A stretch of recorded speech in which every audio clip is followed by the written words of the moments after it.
Mengapa di saat begini engkau duduk tafakur dalam masjid dan wajahmu kelihatan ada menampakkan kesedihan atau muram durja? Apakah yang engkau derita sekarang ini? Jadi pemuda tadi menjawab, hazanun lazimatni ya Rasulullah wa duyunun. Artinya, aku ditimpa duka cita ya Rasulullah karena utang. Rupanya orang ini berutang. Utang telah lama, janji sudah dekat, persediaan buat membayar belum ada. Itu yang saya menungkan di sini ya Rasulullah. Dengan senyum Rasulullah menjawab, sudikah engkau kalau aku ajarkan kepadamu suatu bacaan? Apabila bacaan ini, yaitu berupa doa, engkau baca pagi-pagi, dan nanti petang-petang pun engkau baca pula dengan hati khusyuk, InsyaAllah hutangmu itu akan terbayar. Tentu pemuda tadi dengan besar hati menjawab, tentu ya Rasulullah. Aku senang sekali kalau dapat engkau ajarkan kepadaku apakah doa itu. Lalu Rasulullah membacakan, mengajarkan kepada pemuda itu doa ini. Inilah yang akan saya bacakan pula, mudah-mudahan kita semuanya dapat pula mengambil bacaan ini menjadi bacaan kita. Kita baca pagi, kita baca petang. Apa bunyinya? Allahumma inni a'udzubika minal hammi wal hazani wa a'udzubika minal ajzi wal kasli wa a'udzubika minal bukhli wal jubni wa a'udzubika min ghalabati daini wa qahri rijal. Sebelum kita uraikan atau kita tafsirkan artinya satu demi satu, baik kita artikan secara keseluruhan lebih dulu. Artinya ialah, ya Tuhanku, aku berlindung kepada engkau daripada ini. Lalu disebut 8 banyaknya. Yang pertama, aku berlindung kepada engkau daripada duka cita, daripada kesusahan dan duka cita. Susah dan duka cita, sudah 2. Dan aku berlindung kepada engkau daripada malas, daripada lemah dan malas, jadi 4. Dan aku berlindung kepada engkau daripada bakhil, berat mengeluarkan uang, dan daripada pengecut atau penakut, sudah 6. Dan aku berlindung kepada engkau daripada pengaruh berutang, dan daripada kekuasaan orang lain atas diri kita, sehingga kita tidak mempunyai kemerdekaan pribadi lagi. Inilah 8 yang diminta kepada Tuhan. Moga-moga kita jangan diserang oleh penyakit ini. Karena kalau ada ini penyakit yang 8 perkara, itu kita mempunyai pribadi yang lemah. Tidak mempunyai lagi personality yang dapat tegak. Padahal dalam didikan agama kita, tempat kita takut cuma satu, yaitu Allah. Yang lain tidak ada. Yang pertama, susah. Apabila orang telah susah, pikirannya pun sudah tertumbuk. Jalan untuk maju tidak ada lagi. Padahal dalam kehidupan itu, manusia tidak akan berjalan di atas jalan yang datar saja, yang bertaburkan kembang. Kehidupan itu mendaki, menurun, melereng, berenang, melalui ombak dan gelombang. Itu pasti dalam hidup. Apa yang disusahkan? Kusut, tak ada kusut yang tidak selesai. Keruh, tak ada keruh yang tidak jernih. Apabila pikiran kita telah susah lebih dulu, maka gelaplah jalan yang kita tempuh ke muka dalam kehidupan tadi. Yang kedua, kita disuruh berlindung kepada Allah daripada duka cita. Yang menyebabkan orang duka cita itu memang banyak. Misalnya, kehilangan barang yang disukai, kematian orang yang disenangi, bahaya yang datang dengan tiba-tiba, orang yang ditunggu sudah lama tidak datang, barang yang dicari tak bertemu, dan lain-lain sebagainya. Lalu tumbuh hazan, duka cita. Kalau kesusahan menjadikan soal yang kita hadapi jadi kusut, kedukaan menyebabkan jalan yang kita tempuh jadi gelap. Nah, ini dua hal yang bisa menghambat, menjadi rintangan bagi manusia di dalam kehidupannya. Lalu yang ketiga, aku berlindung kepada Engkau ya Allah minal ajaz. Lemah. Lemah apa? Lemah pikiran. Tidak ada energi lagi. Tidak ada inisiatif lagi. Menyerah saja. Lemah. Belum dihadapi suatu soal, hati lebih dulu sudah lemah. Merasa itu soal terlalu besar. Padahal kalau dihadapi, tidak ada kusut yang tidak terselesaikan, tidak ada keruh yang tidak terjadikan.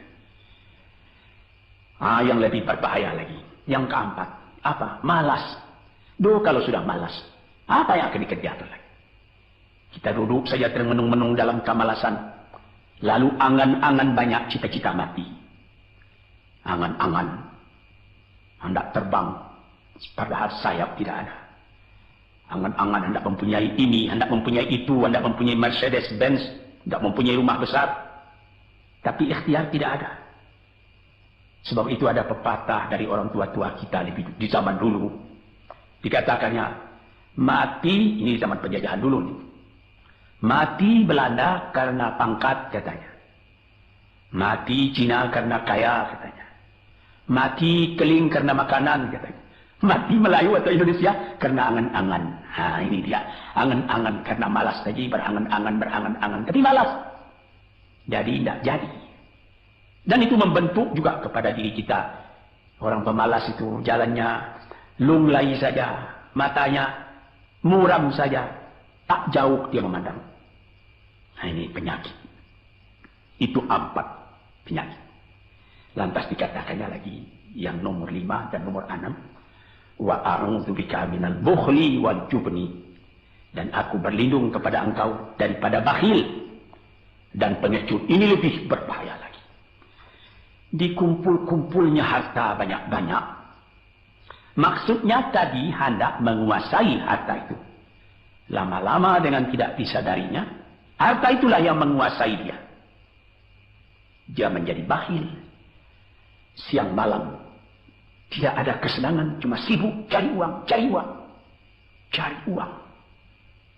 Kemudian simpan banyak-banyak. Gunanya dia cuma mengumpul itu saja. Akhirnya berapa banyaknya orang yang mengumpul harta banyak-banyak, faidahnya tidak didapatnya. Saya ingat cerita dahulu 40 tahun yang lalu ketika saya masih tinggal di kota Medan. Ada satu orang kaya mengumpul harta. Terkenal dia kaya di Medan, beberapa buah rumah, puluhan rumah yang dipersewakannya. Dan ada lagi harta-harta yang lain. Dia berjalan di jalan raya kota Medan itu dengan jalan kaki pakai payung satu. Padahal orang sudah mulai membeli mobil. Entah Cadillac lah, entah Chevrolet lah. Model-model yang terkenal sebelum perang. Anaknya mengambil faidah dari kekayaan ayahnya. Dia beli mobil dengan uang ayahnya. Lalu orang bertanya, Tuan, anak Tuan sudah naik mobil, Tuan masih jalan kaki. Apa jawab si bakhil tadi? Saya anak orang miskin, anak saya anak orang kaya, katanya.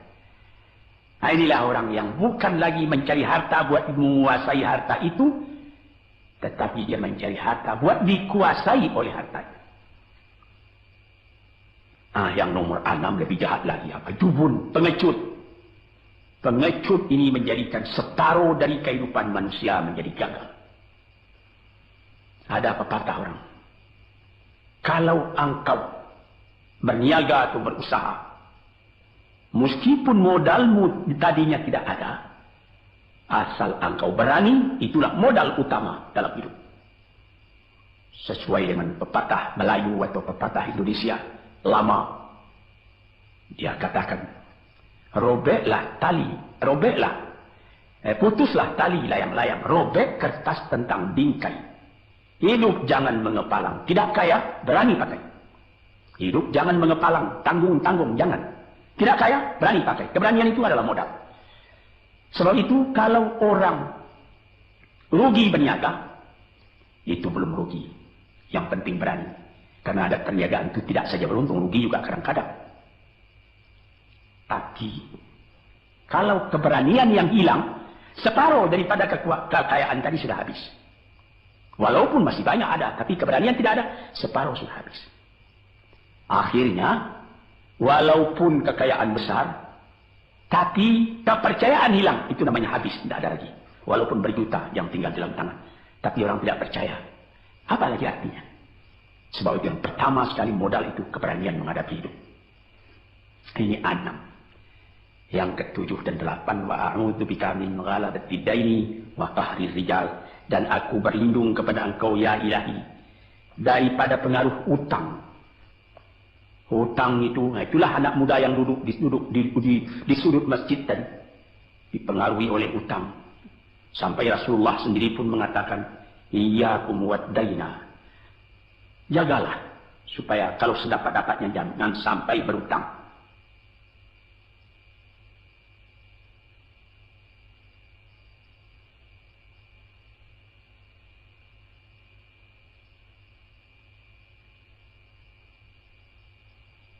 Bisa juga berutang kalau keberanian tidak ada, dan berani itu membuka jalan buat mencari bayarnya. Tetapi kalau pengecut, berutang lagi itu payah buat membayar. Sebab itu Nabi mengatakan, iyyakum wad-daina. Saya dapat-dapatnya, elakkanlah supaya jangan berutang.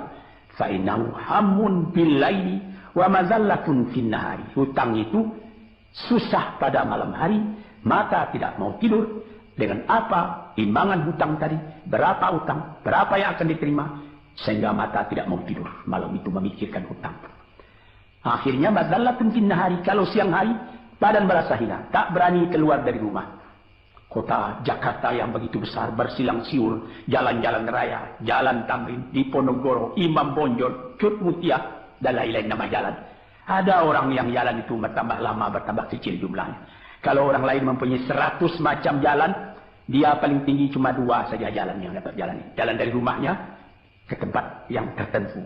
Ke lain dia tidak berani. Kenapa? Karena ada tempat dia berutang. Jadi dikatakan dalam hadis itu, orang berutang malam tak mau tidur, siang malu sama orang. Takut akan ditanyai, takut akan dicari.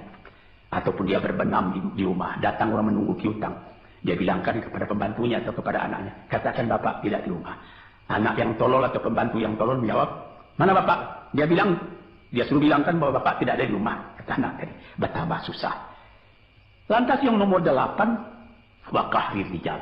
Kita tidak mempunyai lagi kemerdekaan diri buat menyatakan perasaan kita, karena kita segan kepada orang. Kita terlalu banyak berutang budi kepadanya. Kita terlalu banyak mendapat hadiah daripadanya. Kita terlalu banyak dan lain-lain. Sehingga mulut kita jadi tertutup, tak dapat bercakap lagi. Ditekan oleh hutang budi kepada orang tadi. Kemerdekaan diri tidak ada lagi. Inilah 8 perkara yang ditunjukkan oleh Nabi SAW kepada pemuda yang duduk tadi. Dapatlah kita mengambil pedoman dalam kehidupan kita sendiri, bahwa yang amat penting lebih dahulu ialah kemerdekaan jiwa. Kalau sekiranya di dalam negara yang telah merdeka, kita sama sekali menyorakkan, meliuk lambaikan kemerdekaan di mana saja kita pergi. Tapi banyak orang yang lupa negaranya telah merdeka, dirinya sendiri telah menjadi terjajah. Bukan Belanda, karena Belanda sudah lebih 30 tahun pergi meninggalkan negeri ini. Dan bukan bangsa yang lain, tapi penjajahan yang datang daripada sifat-sifat yang lemah yang kita katakan tadi. Kesusahan. Kalau kesusahan kita perturutkan, jalan yang kita tempuh menjadi buntu. Kita tak tahu lagi kemana akan pergi. Susah. Pagi susah, malam susah. Sehingga kusut benang itu tak tahu lagi jalan keluar. Padahal pangkal dari kesusahan itu bukan dari luar, tapi dalam jiwa kita sendiri, dalam dada kita sendiri. Yang kedua, dikatakan duka cita. Saya teringat kepada satu pantun Melayu atau pantun Indonesia. Dikatakannya, kalau berhidup jangan bermenung. Kalau bermenung riak pun tiba. Kalau duduk jangan termenung. Kalau termenung hati pun iba. Kalau hati sudah iba, jalan tertumbuk. Sampai ada juga pepatah nenek moyang kita, hati yang marah mendorongkan, hati yang tiba menjauhkan.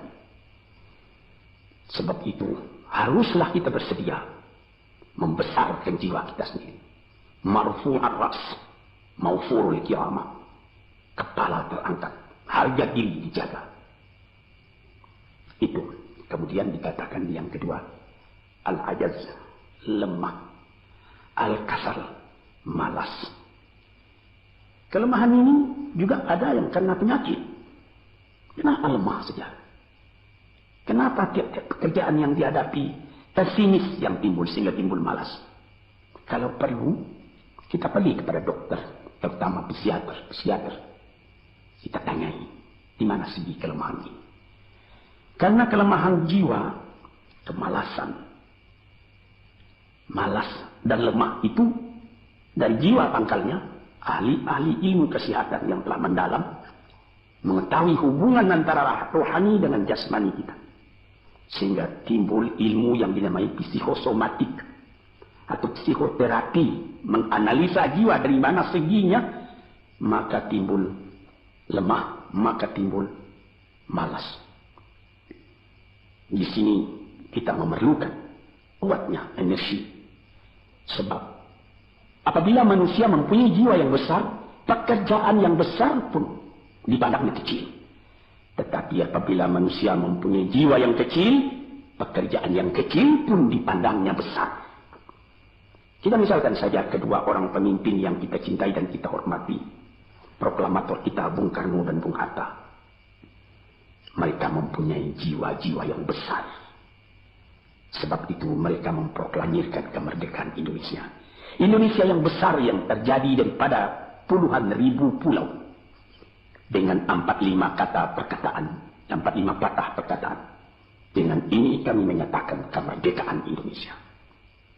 Tapi kalau beliau misalnya orang yang berjiwa kecil, dia akan bertanya, bagaimana bisa Indonesia merdeka?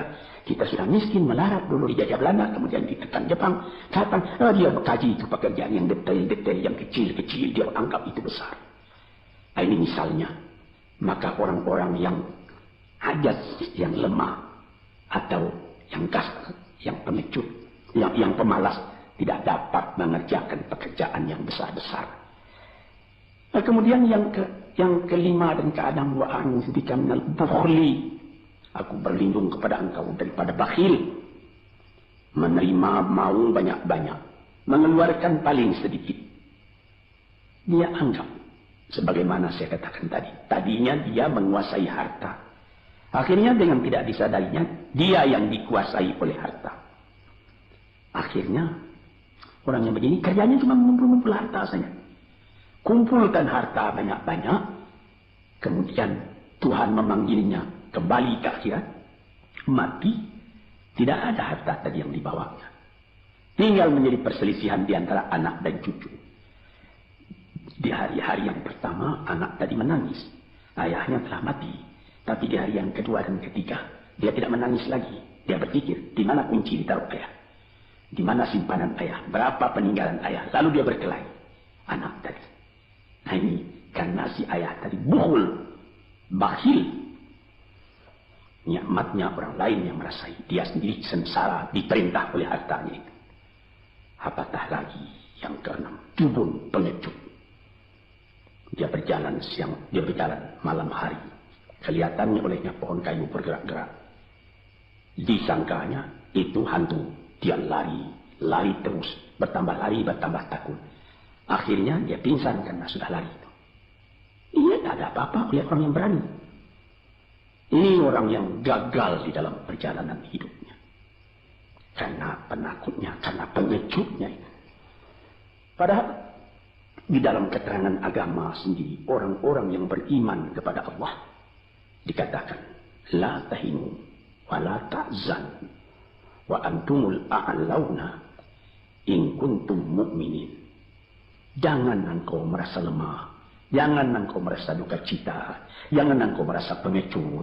Engkau tinggi kalau engkau beriman kepada Allah Subhanahu wa ta'ala. Dengan iman kepada Allah Ta'ala itu kita melihat alam. Dalam keindahannya, dalam kekecilannya. Yang besar cuma Allah. Kita tidak takut.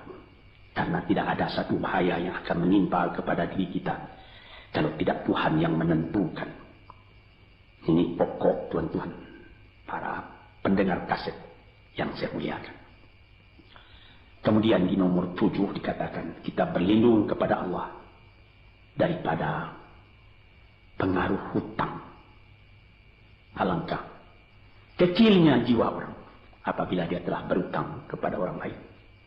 Dibikin janji tanggal sekian akan dibayar, tanggalnya sudah dekat, persediaan belum ada, lalu timbul kecil jiwa sekali lagi. Apatah lagi Qahri Rijal yang nomor 8. Yang ke-8 sebagaimana telah kita uraikan tadi ialah Qahri Rijal, pengaruh orang lain kepada diri kita sendiri, sehingga kita tidak berani lagi menyebut kebenaran, tidak berani lagi mengatakan yang hak. Lidah telah tertutup, mulut telah penuh dengan air sehingga tidak dapat dibuka lagi. Segan, kita sudah terlalu banyak berutang budi kepada orang. Walaupun sudah jelas perbuatan orang itu salah misalnya, kita tidak berani lagi menegur. Dengan demikian timbullah di dalam masyarakat apa yang disebut dalam bahasa Arab munafik, yaitu lain di mulut, lain di hati. Hati mengatakan perbuatan orang ini salah, tapi mulut mengatakan, bagaimana pikiran saya, bagaimana pendapat Tuhan sekarang tentang perbuatan saya ini? Baik Bapak, ini bagus Bapak, itu sudah betul Bapak. Padahal tidak. Ini kecelakaan yang nomor 8. Kita minta kepada Allah supaya kita dilepaskan dari pengaruh-pengaruh orang, pengaruh manusia, sehingga kita tidak berani lagi menyebut apa yang benar itu. Padahal di dalam hadis dikatakan qulil haqq walau kana murran. Katakan yang benar itu walaupun pahit sekalipun. Ini murah menyebutnya, tetapi kalau jiwa sudah tertekan, tidak berani menyebutnya lagi. Para pengikut kaset yang tercinta, itulah 8 perkara diperingatkan, dituliskan, diajarkan, disuruh hafal oleh Nabi kepada pemuda yang beliau dapati dan menunduk seorang diri tadi. Dengan patuh dia turuti kehendak Nabi, dia baca itu tiap pagi, dia baca itu tiap sore, dia pahamkan apa isinya. Lalu timbul energi baru dalam dirinya, semangat yang baru. Langit pun kelihatan cerah, bintang pun kelihatan berkelap-kelip, matahari pun kelihatan bercahaya, dan dia sudah melihat kehidupan ini dengan mata yang terang. Kemudian dia bertemu dengan Nabi, ya Rasulullah, saya mengucapkan terima kasih. Penyakit-penyakit tak ada pada saya lagi, utang saya sudah terbayar, dan saya akan memulai hidup yang baru. Inilah jawab dari pemuda tadi. Dan inilah jadi pedoman pula bagi kita kaum muslimin. Kalau kita terjadi pada diri kita beberapa hal, salah satu dari yang 8 perkara itu, baca doa ini pagi, baca doa ini petang, lalu berusaha. Jangan cuma berdoa, berusaha, berdoa dan berusaha. Allah akan membukakan kepada kita pintu rahmatnya, memberikan nikmatnya yang berlipat ganda, sehingga segala sesuatu yang di kiri kanan kita menjadi kekayaan, menjadi inspirasi buat maju ke depan di dalam kehidupan ini. Bapak-bapak, saudara-saudara pendengar kaset yang saya muliakan, moga-moga pengaruh dari hadis ini, daripada doa ini masuk ke dalam diri saudara, dan saudara menjadi orang muslim dan merdeka yang sejati. Sekianlah pandangan saya, moga-moga ada manfaatnya bagi para pendengar dan peminat kaset yang tercinta. Assalamualaikum warahmatullahi wabarakatuh.